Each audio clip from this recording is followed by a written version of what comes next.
Assalamu alaikum wa rahmatullah. Kamar yadda kuka sani yau ma za mu yi muku bayani ne akan yadda ake yin group WhatsApp video call, yadda ake yin group din video call na group WhatsApp. Kamar za ka kira sama da mutum 1, 2, 3, 4, 5 har zuwa 8 a waya ɗaya, kuma ku yi hira kuma kowa na ganin kowa a lokaci daya.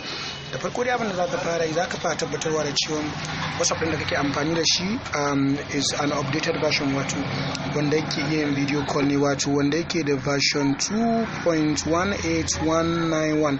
ya wato yana iya yin WhatsApp video call, ko kuma wanda versions ɗin da ba sa iya, amma duk versions ɗin da ya riga ya kai wannan to yana yin WhatsApp video call.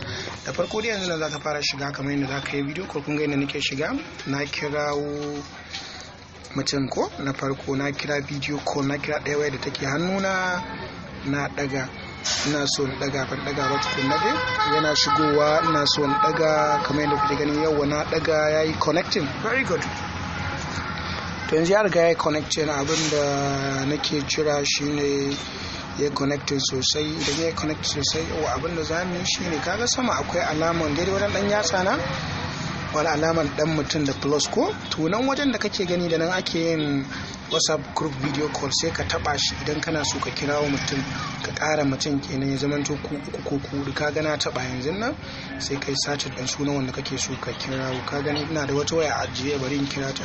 A ga screen din ya rabu kashi uku, screen din yana rabuwa kashi uku, wato na kira na uku nan na daga, very good. To ka gani yanzu nan kowa da kowa zai iya ganin kowa, kuma kowa zai yi magana, kowa zai ji maganan kowa duk a lokaci daya.